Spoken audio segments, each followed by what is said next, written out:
Today I'm sharing 4 questions you can ask yourself whenever you've written a piece of thought leadership content to make it better. Number 1 is balancing the why versus the how. A lot of people write articles and they talk about why something is important. This really matters because of this. It's important to do this. It's vital to do this.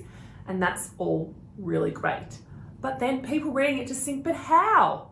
How do I do it? Show me how. Don't just tell me why it matters. Show me how to do it or how to get started.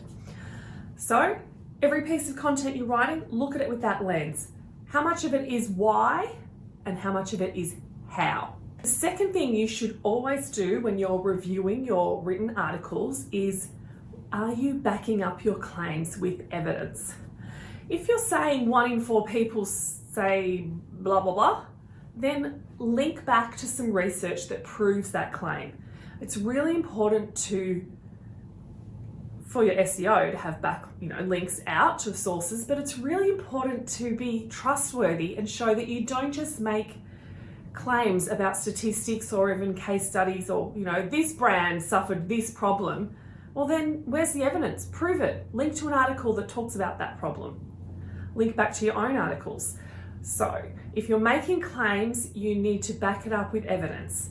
And the other thing you could do, in brackets, is link back to your own content within your article too. The third one is, does it pass the logo test? If you put someone else's name as the author under that piece of content, would it read perfectly well? And could it sit maybe on a competitor's website instead of yours? If the answer is yes, it means you haven't done enough to put your own personality and your own spin on the content. You want to make it uniquely yours.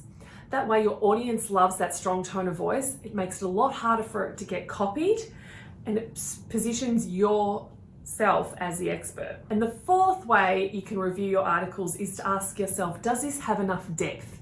Does it go into enough detail? When I first started writing this sort of content for my clients, I could get away with 500 words that was pretty, top line, didn't have much meat on the bones. That's not really good enough these days. So go into as much detail. Read it thinking, okay, I'm someone who doesn't know anything about this. What questions am I going to ask when I'm reading these? And answer them. So give your content plenty of depth. So just to reiterate, those 4 things you should ask yourself when you're reviewing your written content. 1, does it have enough how and why? Are you backing up your claims with evidence and linking back to them? 3, does it pass the logo test? Could someone else put their name to it and it still makes sense? Make sure it has plenty of personality. And 4, does it have enough depth?